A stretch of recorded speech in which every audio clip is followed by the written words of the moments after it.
ओम नमः श्री अतिराजाय विवेकानंद सूरय सच्चित सुख स्वरूपाय स्वामिने तापहारिणे। श्री श्री ठाकुर श्री श्री मा एवं स्वामीजी महाराजेर चरणे भूलुंठित प्रणाम जानाई। मंचे उपविष्ट आছেন এই आश्रमेर अध्यक्ष परम पूज्यपाद स्वामी प्राणारामानंदजी महाराज एवं रामकृष्ण मिशन शिल्प मंदिर। এটি একটি পলিটেকনিক ইঞ্জিনিয়ারিং কলেজ। তোমরা যারা ইঞ্জিনিয়ারিং পড়ার স্বপ্ন দেখো সেখানে রামকৃষ্ণ মিশন এই শিল্প মন্দিরে পলিটেকনিক ইঞ্জিনিয়ারিং বিভিন্ন স্ট্রিমে পড়ানো হয়।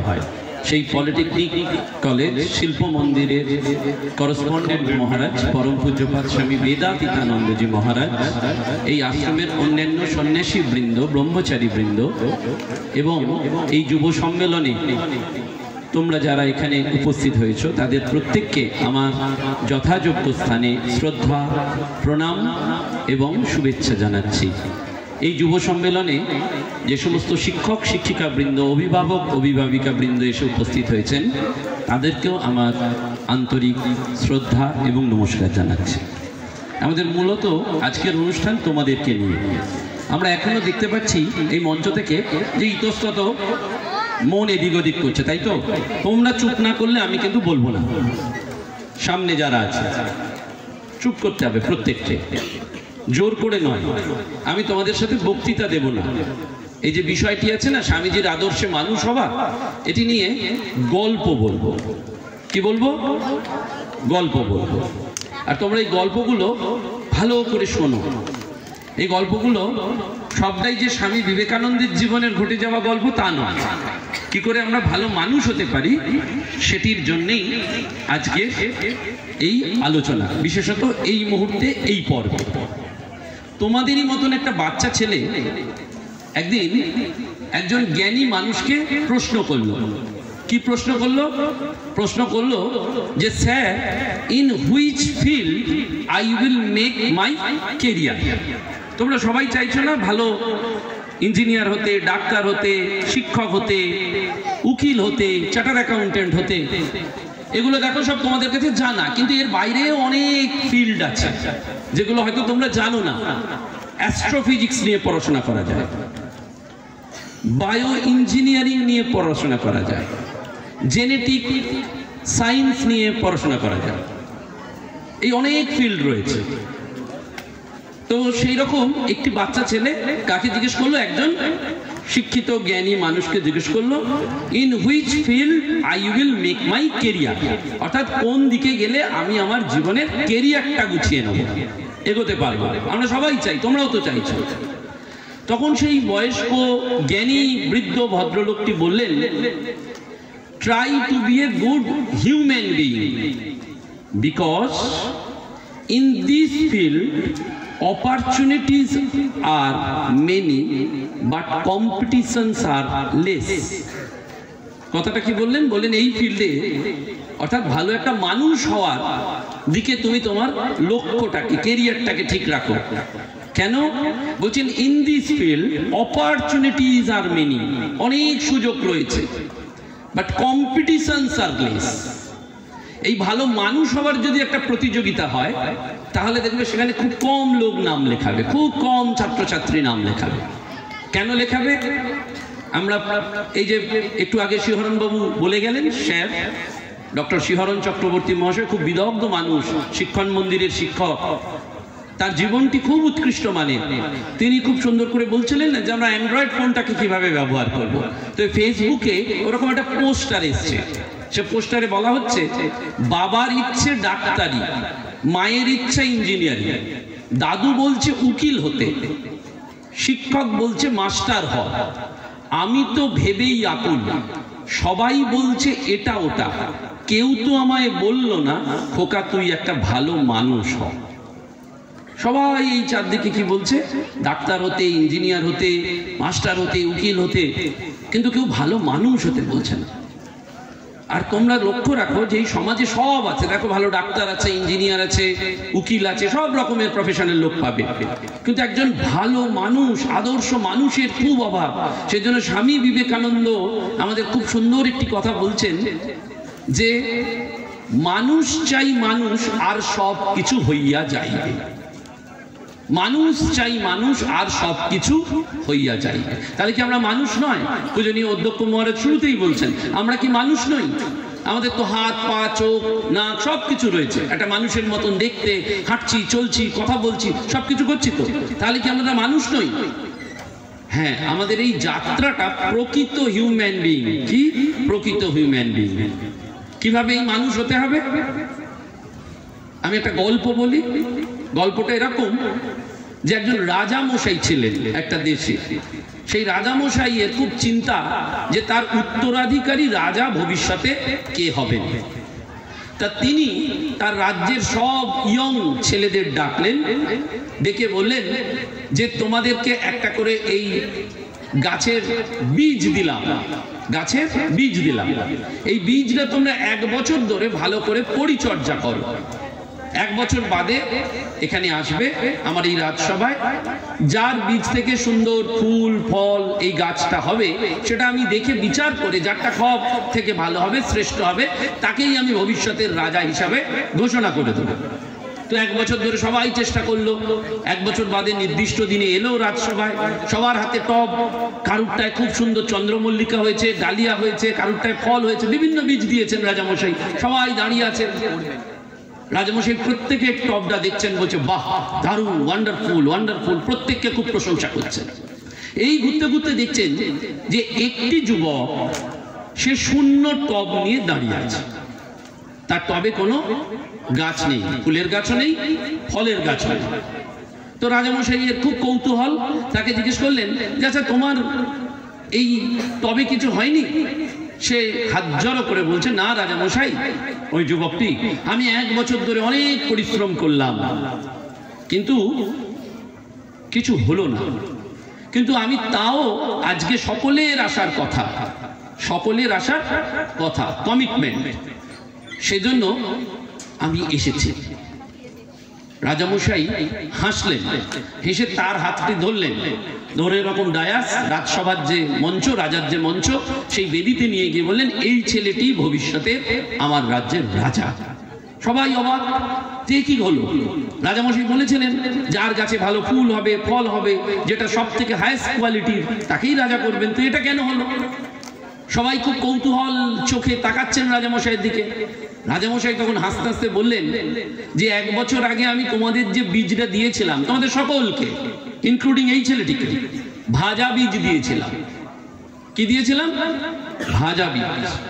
ভাজা বীজ থেকে কখনো গাছ হতে পারে না।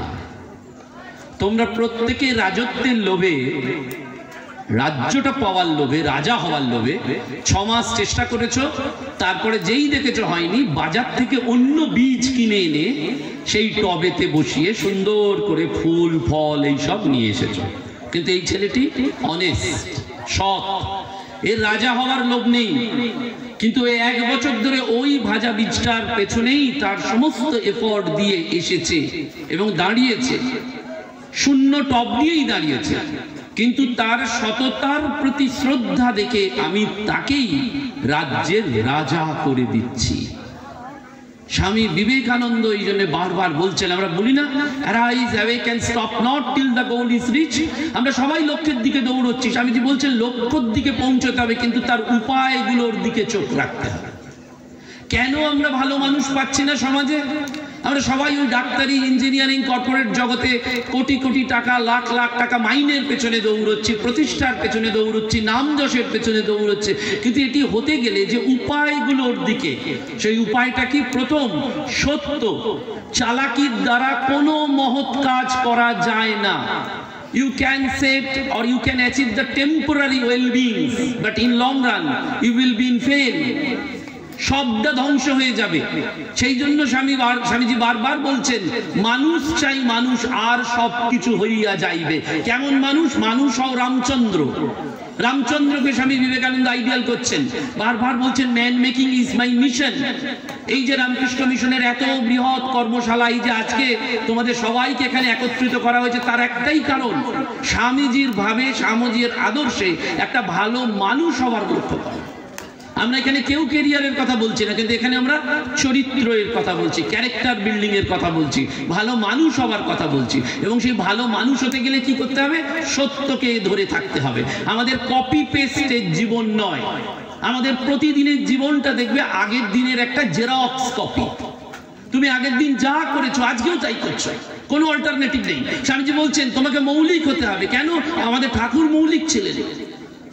এই মৌলিক মানুষ, সৃজনশীল মানুষ একমাত্র মানুষই পারে, আর কারুর ক্ষমতা নেই। আমরা খুব আজকে দেখবি চারিদিকে ইনোভেশনের কথা বলি, ইনোভেশন, নতুন কিছু ইনোভেট করো। তাহলে আমরা নতুন কিছু ইনোভেট কি করে করব? এই ভালো মনের দ্বারা, সততার দ্বারা, চেষ্টার দ্বারা। স্বামীজি এই জন্য বারবার আমাদের এইটি বলছেন, মৌলিক হতে হবে। ভালো মানুষ, আদর্শ মানুষ হতে গেলে কপি পেস্ট দূর করতে হবে। আমাদের অ্যান্ড্রয়েড ফোনে আমরা কিছু চাইলেই কি করি? কপি পেস্ট করে খুব তাড়াতাড়ি করি না? সেই কপি পেস্ট নিয়ে একটা গল্প রয়েছে, আমি বলেছি বক্তৃতা দেবো না, গল্প করবো। কপি পেস্টের গল্প কিরকম জানো? একজন টুপিওয়ালা, সে টুপি বিক্রি করতে বেরিয়েছে। তাই দুপুরের রৌদ্রে টুপি বিক্রি করতে করতে একটা গাছের তলায় ক্লান্ত হয়ে ঘুমিয়ে পড়েছে। তার পাশে সব টুপিগুলো রাখা ছিল। এখন ওই গাছের উপর একদল বাঁদর থাকতো, বাঁদর। তা ওই টুপিওয়ালা যখন ঘুমিয়ে পড়েছে, তখন সেই বাঁদরগুলো সব আস্তে আস্তে নেমে এসে ওই প্রত্যেকটা টুপি মাথায় দিয়ে গাছের উপর চড়ে গেছে। টুপিওয়ালা যখন ঘুম থেকে উঠেছে, তখন দেখছে তার একটা টুপিও নেই। খুব চিন্তায় পড়ে গেছে যে তাহলে আমি জীবন চালাবো কি করে, টুপি তো আমার সম্বল। ও তাকিয়েছে, দেখছে গাছের ওপর বাঁদরগুলো কিচির মিচির করছে, সবার মাথায় একটা করে টুপি। তা ও জানতো যে বাঁদরগুলো খুব অনুকরণ প্রিয় হয়। বাঁদররা কি করে? তুমি যা করবে ও তাই করবে, তুমি বাঁদরকে ভেঙালে ও তোমাকে ভেঙাবে। তো বাঁদরগুলোর দিকে তাকিয়ে নিজের মাথার টুপিটা জোরে মাটিতে ছুঁড়ে ফেলেছে। তখন বাঁদরগুলো ওকে দেখে ওদের মাথার যে টুপিগুলো ছিল সবগুলো জোরে ছুঁড়ে মাটিতে ফেলে দিয়েছে। আর টুপিওয়ালা ওই সব টুপিগুলোকে অ্যাকুমুলেট করে নিয়ে চলে গেছে। গল্পটা এখানে শেষ নয়। ওই টুপিওয়ালার নাতি, তারও ওই প্রফেশন হচ্ছে টুপি বিক্রি করা। সেও ওই রকম ভাবে ঘুরতে ঘুরতে ঘুরতে ঘুরতে টুপি বিক্রি করতে গিয়ে দুপুর বেলায় ক্লান্ত হয়ে একেবারে একটা গাছের নিচে আবার ঘুমিয়ে পড়েছে। সেই গাছেও অনেকগুলো বাঁদর ছিল, তারাও নেমেছে গাছ থেকে। ওই টুপিওয়ালা যখন ঘুমোচ্ছে, তারাও প্রত্যেকে টুপিগুলো মাথায় দিয়ে গাছের ওপর উঠে পড়েছে।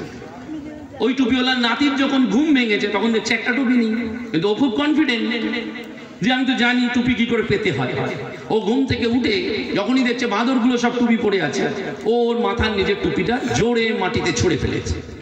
কারণ ও জানে যে বাঁদরগুলো অনুকরণ প্রিয়, ওর দাদু ওকে বলে গেছে। জোরে টুপিটা ছুঁড়ে ফেলেছে নিজের মাথা। বাঁদরগুলো একটাও টুপি ফেলে, সবাই মাথায় চাপিয়ে বসে আছে। ও খুব অবাক হয়ে গেছে। ও আবার তুলেছে মাথায় দিয়ে, আবার জোরে ছুঁড়ে ফেলেছে, দিচ্ছে না। এদিক ওদিক করছে, দৌড়াদৌড়ি করছে, চাইছে, কিছুতেই হচ্ছে না।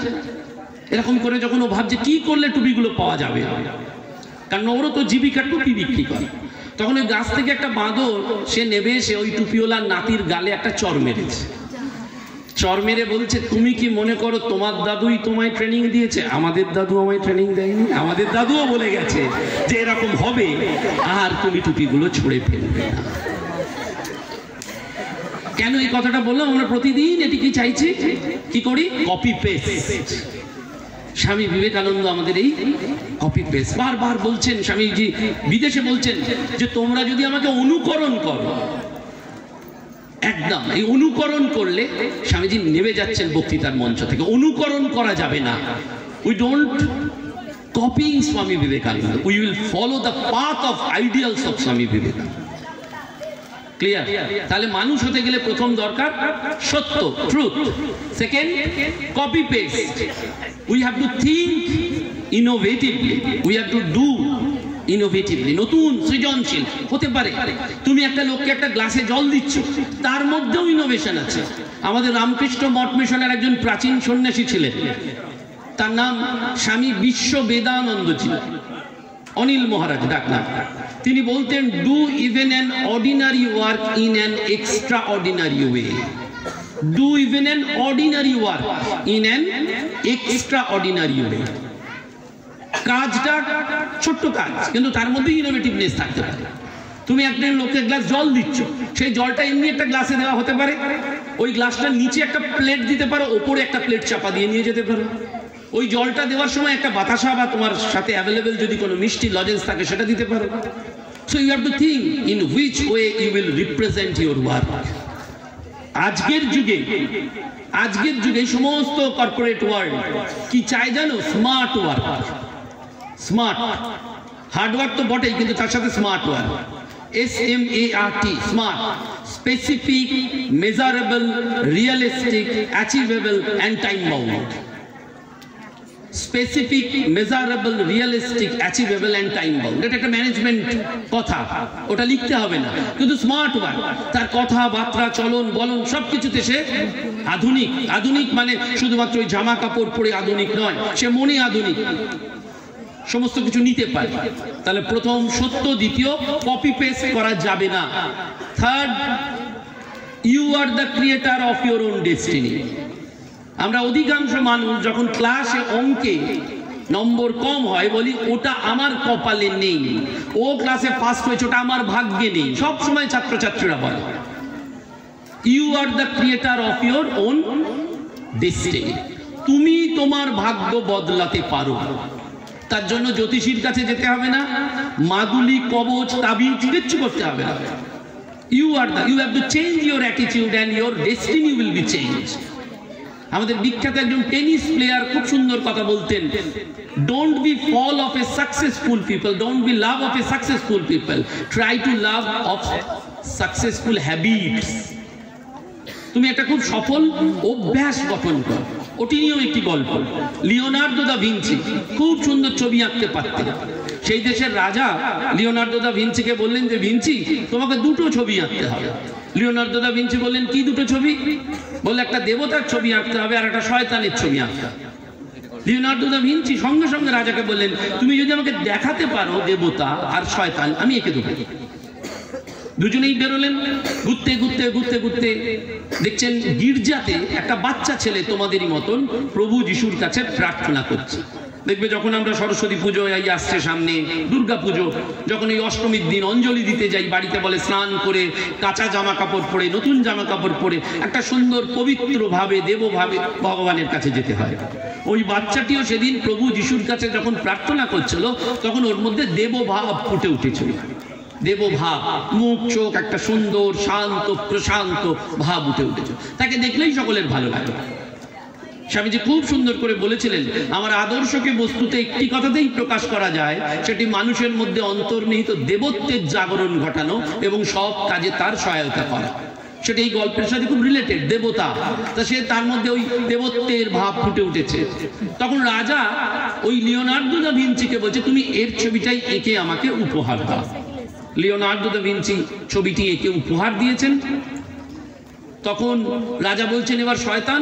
ভিঞ্চি বলছে তুমি যদি শয়তান দেখাতে পারো আমি এঁকে দেবো। বহু বছর ধরে তারা ঘুরছেন রাস্তায় রাস্তায় রাস্তায়, যদি কোথাও শয়তান পান শয়তান পান, কোথাও শয়তান পাচ্ছেন না।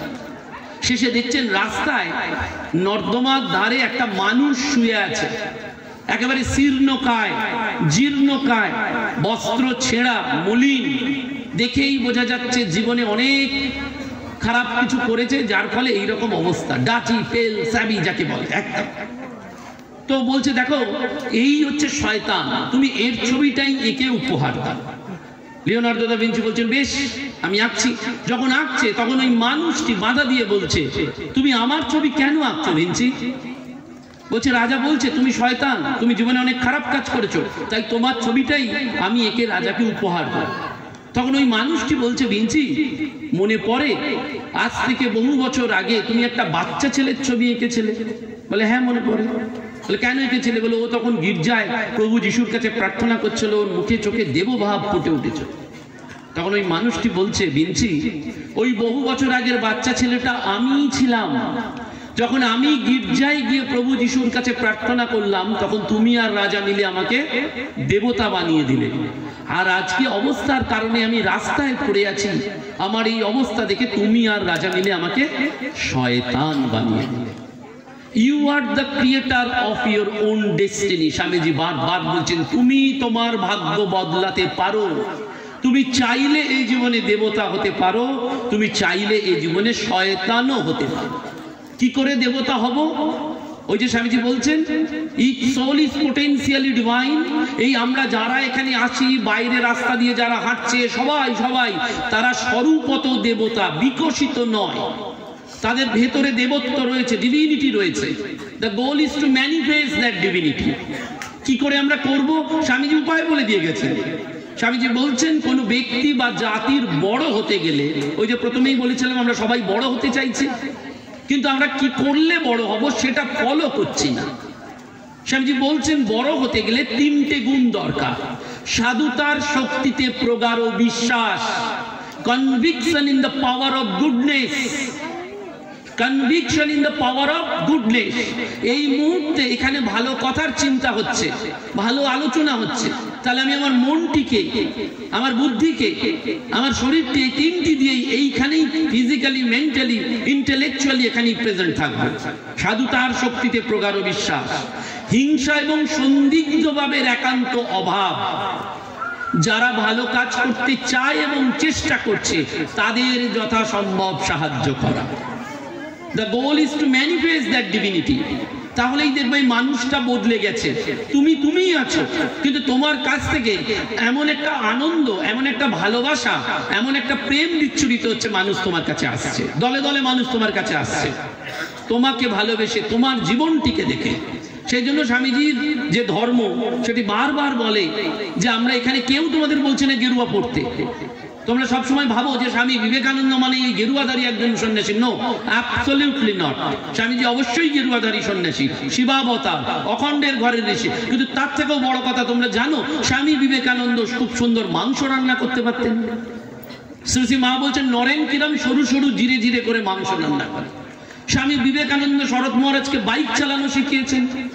স্বামী বিবেকানন্দ অব্জ কুমার চন্দ্র যে গঙ্গার পাড়ে থাকতো, তোমাদেরই মতন একটা ছেলে, তাকে বলছেন গঙ্গার পাড়ে থাকিস, সাঁতারটা জানিস?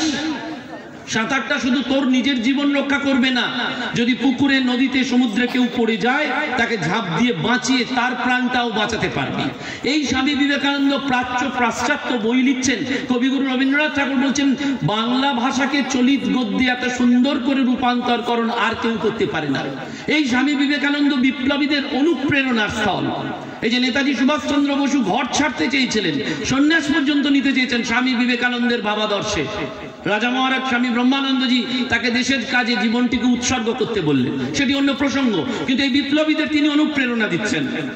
আবার এই স্বামী বিবেকানন্দ যখন মা ভুবনেশ্বরী দেবী, ওই বিশ্ববিখ্যাত নরেন্দ্রনাথ দত্ত বিশ্ববিখ্যাত বিবেকানন্দ হয়ে গেছেন, তাকে ডাক দিচ্ছেন, মা যাই মা বলে দৌড়ে যাচ্ছেন বেলুন মঠ থেকে সিমলায়। শুধু যাচ্ছেন না, মায়ের পাতার দুপুর 1:30টার সময় গেছেন, মায়ের থালার এঁটো ডাটা চচ্চড়িটা নিচে চিবিয়ে খাচ্ছেন। আবার এই স্বামী বিবেকানন্দ যখন নরেন্দ্রনাথ দত্ত বিলে ক্লাসে সকলের সাথে দুষ্টুমি করছেন, গন্ডগোল করছেন, কিন্তু কানটা ঠিক খোলা রেখেছেন। মাস্টারমশাই যা পড়াচ্ছেন হুবহু শুনছেন। যখন মাস্টারমশাই পড়া ধরছেন সবাই ফেলিও, কিন্তু নরেন্দ্রনাথ দত্ত ঠিক উঠে সঠিক পড়াটা বলে দিচ্ছেন। যখন মাস্টারমশাই সবাইকে বেঞ্চের উপর দাঁড় করিয়ে দিচ্ছেন, নরেন্দ্রনাথ দত্তকে বলছেন তোকে দাঁড়াতে হবে না। স্বামীজি বলছেন না, নরেন্দ্রনাথ দত্ত বিলে বলছেন না, ওই চালাকির দ্বারা কোনো মহৎ কাজ করা যায় না। বলছেন না, আমিও তো ওদের সাথে গল্প করেছি, তাই ওই শাস্তি আমারও প্রাপ্য। আবার এই নরেন্দ্রনাথ দত্ত বন্ধুরা যখন বিপদে পড়েছে তাদের জন্য প্রাণটা পর্যন্ত দিয়ে ঝাঁপিয়ে পড়ছেন। আবার এই নরেন্দ্রনাথ দত্ত বিশ্ববিখ্যাত বিবেকানন্দ শুধু মানুষকে ভালোবাসতেন তা নয়, পশু পাখি জীব জন্তু তাদের প্রতিও তার অসীম দয়া করুণা। তার একটা পোষা ছাগল ছিল বেলুন মঠে, তার নাম ছিল মটরু। সেই মটরুর একবার জ্বর হয়েছে, স্বামী বিবেকানন্দ তাকে ক্যাম্প খাটে শুইয়ে দিলেন, তার উপর পশমের লেপ কম্বল চাপা দিয়ে দিলেন, বললেন ভেটেরিনারি সার্জনকে ডাক। ভেটেরিনারি সার্জন এলেন, বললেন রুগী কোথায়? বলে এই তো রুগী। ওই রুগীর ট্রিটমেন্ট করলেন। যাবার সময় বলে গেলেন যে একজন ছাগলের প্রতি একটা মানুষের যে এত ভালোবাসা, একটা করুণা থাকতে পারে, এত সেবা থাকতে পারে, এ আপনাকে না দেখলে বুঝতাম না। জীবনে অনেক ডাক্তারি করেছি, কিন্তু এই দৃশ্য কখনো দেখিনি। এই স্বামী বিবেকানন্দ যিনি ফ্যান্টাস্টিক বর্ণময় চরিত্রের মানুষ, এবং শুধু তাই নয়, তিনি তোমার আমার মনের কথা বলছেন, একাগ্রতার কথা বলছেন, সাহসিকতার কথা বলছেন, ত্যাগের কথা বলছেন, প্রেমের কথা বলছেন, ভালোবাসার কথা বলছেন, এবং একসঙ্গে দুধ এবং মাংস খাচ্ছেন, চকলেট আইসক্রিম খেতে ভালোবাসছেন। এবং বাচ্চা ছেলের মতন কখনো কখনো রঙ্গ তামাশাও পর্যন্ত করছেন। আবার এই বিবেকানন্দ বেলুড় মঠ প্রতিষ্ঠা করে বাবুরাম মহারাজকে বলছেন, অনেক তো ঠাকুরের পায়ে ফুল বেলপাতা দিলে, এবার এই চলমান মানুষগুলোর পায়ে ফুল বেলপাতা দাও। এই বিবেকানন্দ আমাদের কি বললেন, তুমি তোমার ভাগ্য বদলাতে পারো।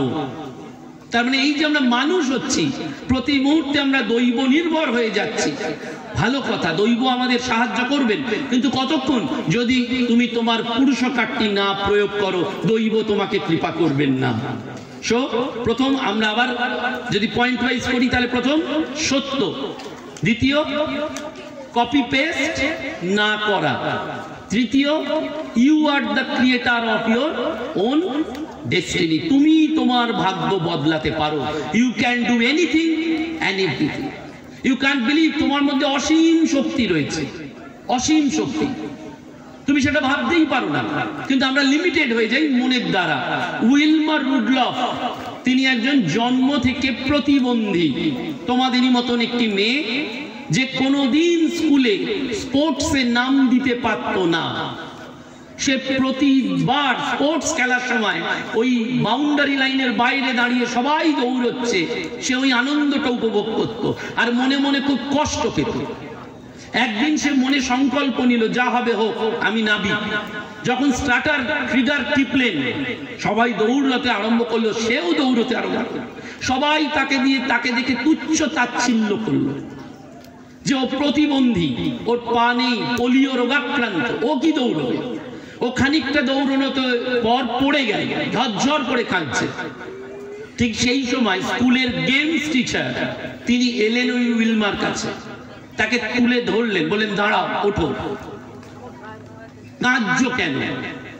তোমার মধ্যে অসীম শক্তি আছে, কাল থেকে তোমার তালিম শুরু হবে, আমি তোমায় ট্রেনিং দেবো, আগামী বছর তুমি দৌড়বে, এদের সাথে দৌড়বে। উইলমা বলছে, আমি পারবো না। বলছে, পারতে তো তোমাকে হবেই। সেই টিচার তাকে ট্রেনিং দিলেন। 1 বছর বাদে স্পোর্টসে নাম লিখলো, দৌড়লো, আবার ব্যর্থ হলো। টিচার আবার তাকে ট্রেনিং দিলেন। এইভাবে কয়েক বছর পর সে স্কুলের স্পোর্টস শুধু নয়, অলিম্পিকে পর্যন্ত দৌড়ে ফার্স্ট হয়েছিল, মেডেল এনেছিল পরপর।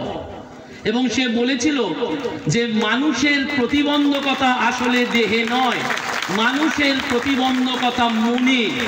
বিখ্যাত শোলে সিনেমার ডায়লগ আছে, গব্বর সিং বলেছে, যে ডর গিয়া ও মর গিয়া, যে ভয় পেয়েছে সে মরে গেছে। স্বামী বিবেকানন্দ বলেছেন, কাপুরুষতা, দুর্বলতাই হচ্ছে মৃত্যু, সেটাই হচ্ছে পাপ। কোনো অবস্থাতেই তোমাকে কেউ হারাতে পারবে না, ফেস দ্য ব্রুট। এইটি আদর্শ মানুষের অন্যতম শক্তি হচ্ছে সে অকুত ভয়। সে যেমন সত্যে প্রতিষ্ঠিত, সে যেমন মৌলিক, সে যেমন নিজের ভাগ্য নিজে গড়ে নিতে পারে, তেমনি সে দৈহিক প্রতিবন্ধকতাকে উপেক্ষা করতে পারে, অতিক্রম করতে পারে। সচিন তেন্ডুলকারের কোচ ছিলেন রামাকান্ত আচরেকার।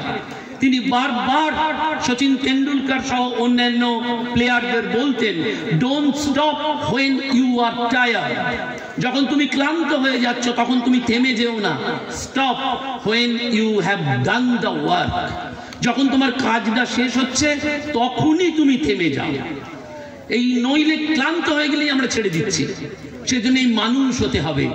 স্বামী বিবেকানন্দের আদর্শে এই 3টি গল্প, অনেক গল্প আছে, আমরা দীর্ঘায়িত করব না, কিন্তু এটা কি করে করব, how to implement that, a simple formula, ABCDE।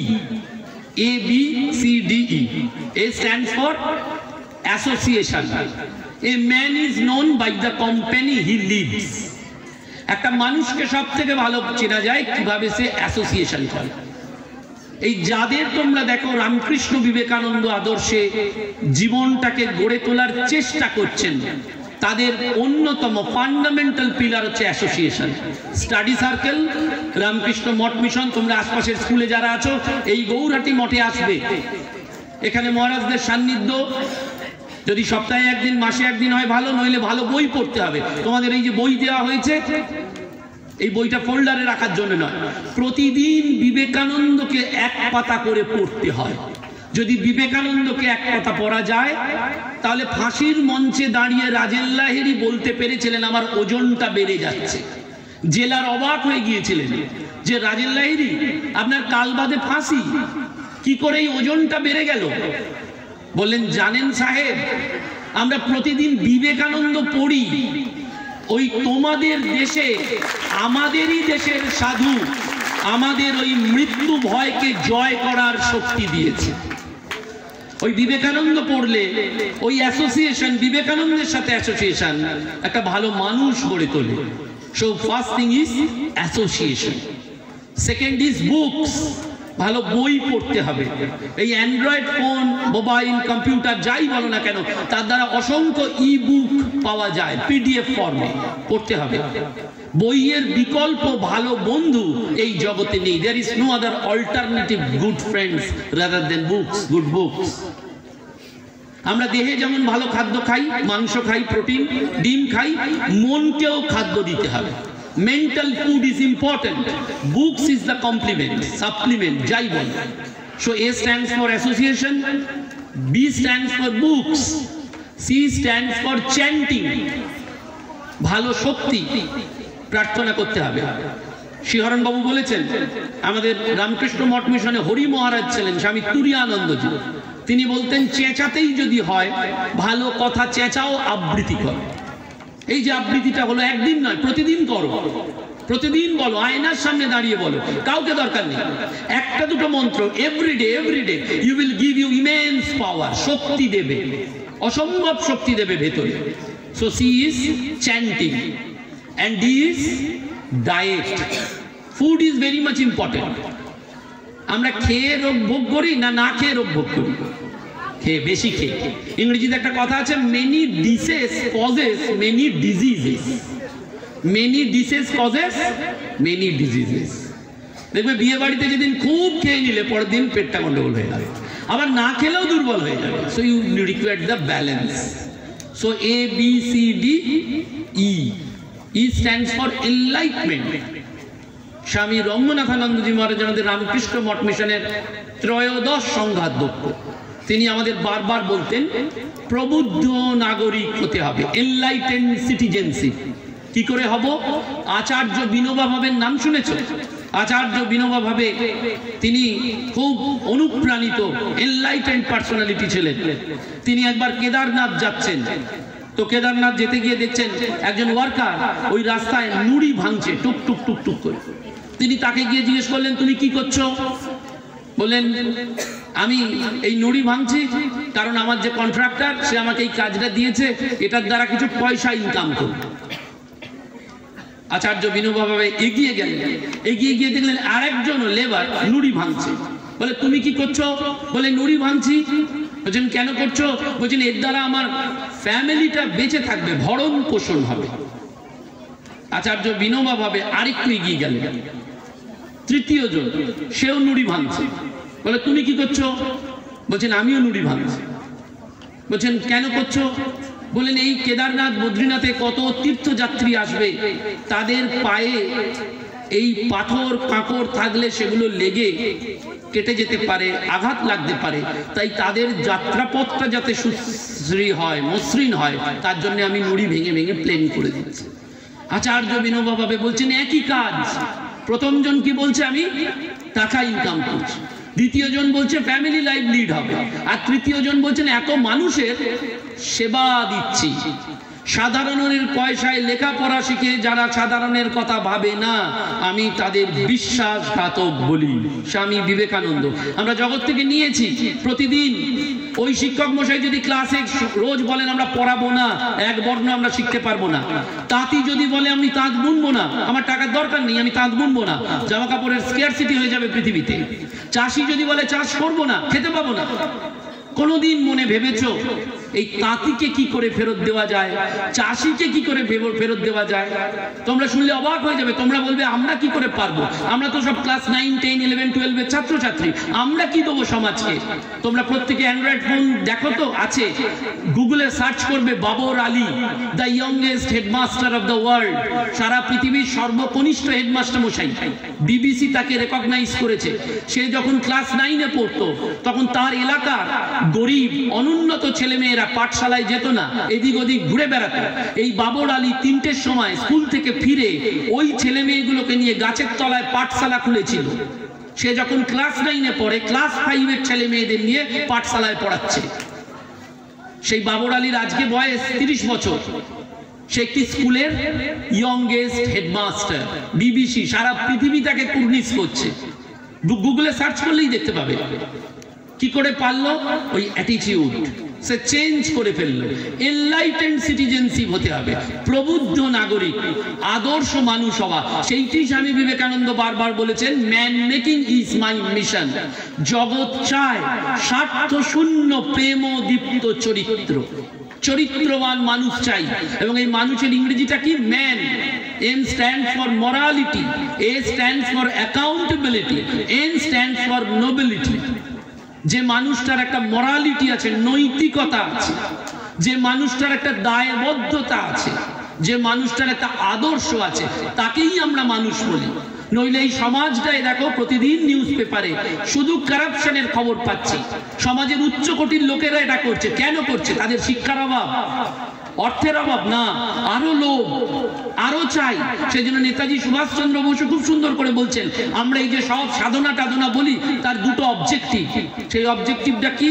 একটা, কাম ক্রোধ লোভ এই রিপুগুলোকে জয় করা, একটাকে কনকার করা, আর একটাকে এক্সপ্যান্ড করা। ভালোবাসা, সেবা, প্রেম, সাহায্য, এইটি মানুষের প্রতি বিলিয়ে দেওয়া।